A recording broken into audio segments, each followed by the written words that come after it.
네, 아브라함을 방문한 하나님은 아브라함에게 사라를 통한 아들 이삭에 대한 약속과 더불어서 이제 소돔과 고모라의 죄가 크다는 그런 이제 부르짖음을 들은 이후에 그곳을 가서 확인하고 심판하고자 하는 의도를 아브라함에게 내비치었습니다. 이때 아브라함은 마치 하나님과 흥정하다시피 아브라함 하나님과의 긴 대화, 아브라함의 중보기도였지요. 이것이 끝나고 난 이후 오늘 본문은 하나님의 두 천사가 이 소돔 성에 도착하는 것으로 오늘 말씀이 시작하고 있습니다. 저녁 때에 이 두 천사가 소돔에 도착했고요. 때마침 그때 롯이 소돔의 성문에 앉아 있었다라고 오늘 성경은 기록하고 있습니다. 이 당시 이 성문은 재판을 포함해서 성의 모든 행정적이고 상업적인 업무를 처리하는 장소였는데요. 그래서 이곳은 주로 그 성의 유지들이 있는 장소가 성문이었습니다. 따라서 오늘 본문의 롯이 성문에 앉아 있었다 이 말은 롯이 그 당시 소돔 성에서 사회적인 지위가 있었다 이런 의미로 우리가 이 본문을 해석해 볼 수가 있는 거죠. 우리가 이전 스토리에서 소돔이 엘람 연합군에 의해서 포로가 되었을 때 이들을 구해준 사람이 아브라함이었습니다. 그래서 이 아브라함의 이들을 구해준 이후에 롯이 아브라함의 조카였기 때문에 모든 소돔 사람들의 은인 같은 존재가 롯이었겠지요. 그만큼 이 롯이 이 넓어진 입지와 더불어서 이 소돔 땅에 더 정착했던 것 같습니다. 그래서 다른 곳으로 가지 않고 다시 소돔으로 돌아가서 살았던 것이 아닌가라고 짐작해 볼 수가 있는데요.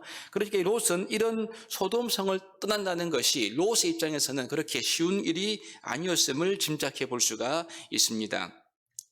아브라함을 기억했던 하나님께서는 이렇게 심판을 실행하시기 전에 소돔을 쉽게 떠날 수가 없었던 이 롯을 구하기 위해서 오늘 의도적으로 아브라함을 찾아온 것이다. 그렇게 우리가 볼 수가 있겠지요.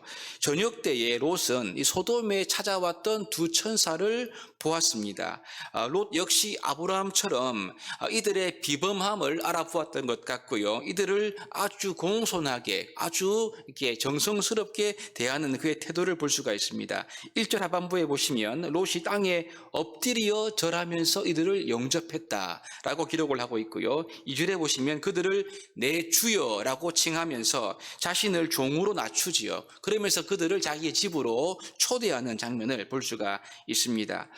처음에 이들은 롯의 초청을 거절했지만 롯이 간청했지요. 3절에 간청했고 그들은 드디어 롯의 집으로 가게 되었습니다. 롯은 식탁을 베풀고 그들에게 무교병을 구워서 저녁을 대접을 하는 부분을 읽을 수가 있습니다. 그러므로 1절부터 3절까지는 이 소돔 성에서의 롯의 입지가 어떠한가와 더불어서 이 롯이 두 천사를 영접하는 그런 내용을 묘사하고 있습니다. 그런데 그 다음 절인 4절부터는 이 당시 롯이 살았던 소돔 사회, 하나님께서 심판을 예정하고 작정했던 소돔과 고모라의 영적이고 도덕적인 상황을 그대로 보여주는 내용이 기록되고 있지요.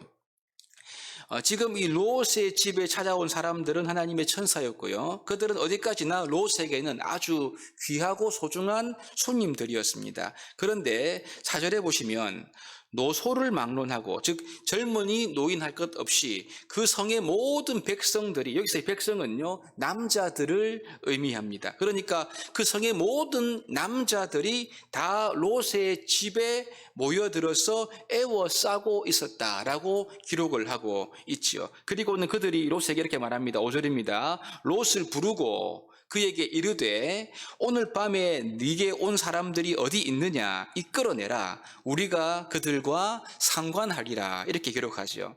우리가 그들과 상관하겠다 이 말은 성적인 관계를 맺겠다는 의미입니다. 그래서 결국 소돔성의 모든 남자들이 롯의 집에 찾아온 손님들을 끌어내서 강간하겠다 이런 의미가 오늘 본문에 이제 의도되어 있는 말인 거죠. 그래서 흥미롭게도 남색이라는 말의 영어 단어가 소도미인데요. 이 소도미의 어원이 바로 소돔에서 나온 것이지요. 그래서 그만큼 이 소돔은 남색의 대명사일 정도로 성적으로 타락하고 물러난 곳이었고요. 오늘 본문이 이 사실을 여지없이 잘 보여주고 있다. 우리가 볼 수 있습니다. 여러분 이에 대해서 롯은 자기의 집에 찾아온 손님들을 지키려고 하지요. 최선을 다합니다. 7절에 보니까 이렇게 말하죠. 내 형제들아 이런 악을 행하지 말라. 소돔 사람들에게 형제들아라고 하면서 자기가 이런 악을 행하지 말 것을 그들에게 권하고 있습니다. 여러분, 롯은 지금 소돔 성의 사람들의 이 행위가 악하다는 사실을 알고 있었고요. 또 그들에게 이걸 하지 말라고 만류하고 있죠. 하지만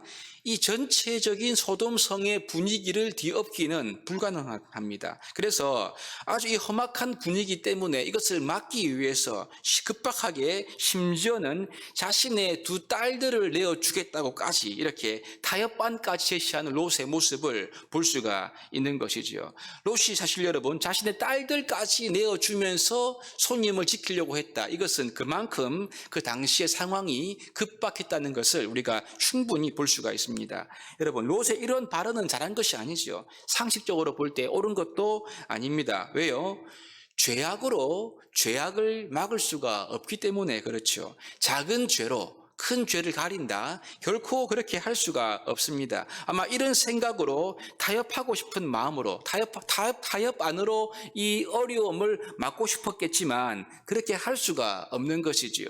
근본적으로 죄로 죄를 막을 수는 없는 것입니다. 문제를 해결할 수가 없습니다. 결국 소돔 사람들은요, 이런 롯의 제안까지 듣질 않습니다. 그래서 오히려 롯까지 해야겠다 라고 협박하면서 롯을 밀치고 잠긴 문을 부수려고 이들이 시도하지요. 이런 기록은 당시 소돔 성의 타락의 실태를 보여줄 뿐만 아니라 소돔이 하나님의 심판을 받을 수밖에 없는 이유를 우리에게 분명히 알려주고 있는 것입니다. 이때 하나님의 천사들, 그 손님들이죠. 이들이 롯을 도와줍니다. 롯을 집으로 끌어들이고 문을 닫은 이후에 소돔 사람들의 눈을 어둡게 해서 문을 찾지 못하도록 만들어 버린 거지요. 여러분, 오늘 본문은 이 소돔 성문에 앉아 있다가 천사들을 자기의 집으로 영접했던 이 롯과 더불어서 자기의 집에 찾아온 손님들을 욕되게 하려는 소돔 사람들, 즉 소돔 남자들의 음란하고 악한 모습을 대조해서 잘 기록하고 있습니다. 여러분, 롯은 소돔 성문에 앉아 있을 정도로 소돔 성에서는 사회적 지위가 있었던 사람이었겠지만 여러분, 소돔 성에서 그가 영적인 영향력은 전혀 행사하지 못하는 상태였음을 우리가 오늘 볼 수가 있는 것이지요. 그만큼 이 소돔이 죄로 관영한 도시였고 롯 역시 어떤 이런 불편한 상황 속에 있었기 때문에 그가 선한 영향력을 미칠 수가 없었던 것을 우리가 볼 수가 있는 것입니다. 오히려 악한 영향력을 롯이 받고 있는 것이죠. 그래서 죄와 타협하는 강요를 받는 그런 위치로 살아가고 있다는 것을 오늘 본문을 통해서 우리가 알 수가 있습니다. 소돔 성에서는요, 그가 하나님의 뜻을 나타낼 수도 없고 오히려 그들의 죄에 오염되고 동화되는 그런 유혹 속에서 마음이 점점 무뎌지는 삶을 살 수밖에 없는 그런 롯의 모습을 우리가 오늘 함께 볼 수가 있는 것이지요. 롯은 지금 이 소돔 성의 자기의 기반이나 어떤 위치를 생각할 것이 아니고요, 이런 영적인 것을 보고 이것을 빨리 떠나야만 했던 것을 우리가 볼 수가 있습니다. 사랑하는 여러분, 우리가 오늘 본문을 대하면서 하나님의 지혜를 구해야 할 것입니다. 우리가 예수 믿으면서 세상을 떠나서 살 수는 없지요. 세상 가운데 살아가야 합니다. 하지만 여러분, 우리 세상 가운데 빛과 소금으로 살아가는 것이죠. 즉 분명한 사명감이 없이 살아가면 우리는 영적으로 더러워질 수밖에 없는 것입니다. 분명한 사명을 가지고 세상을 향한 주님의 뜻을 붙드는 마음을 가지고 살아가야지 그냥 어중간하게 세상적인 지위나 위치나 유익을 따라간다면 우리는 세상 가운데 영향력을 미치는 삶을 사는 것이 아니라 도리어 악한 영향력을 받는 삶을 살게 되겠지요. 특별히 이 소돔같이 노골적으로 하나님을 거역하고 죄를 도모하는 그러한 환경 속에서는요, 나의 신앙이 죄의 유혹을 받고 또 점점 영적으로 무뎌질 수가 쉬운 거지요. 그런 환경 속에 있다고 한다면 여러분, 이 롯이 소돔성을 나와야 하듯이 우리가 어떤 손해를 감내하더라도 죄악의 자리를 벗어나는 것이 지혜로운 길일 수가 있다는 것입니다.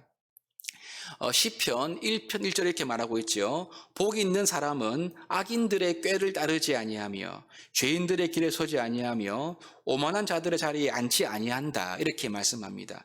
죄 앞에는 여러분 장사가 없습니다. 유혹 앞에도 장사가 없습니다. 요셉이 보디발의 아내가 유혹했을 때 그 자리를 떠나 피하지 않습니까? 도망쳤습니다. 죄악의 환경 속에서 나를 지키는 것, 거기서 나를 분리하는 것, 악인들의 꾀에서 나를 분리하고 죄인들의 길에서 나를 분리하고 오만한 자들의 자리에 앉는 것에서부터 나를 분리하는 것, 이것이 세상을 사는 성도들의 지혜가 아닐까요?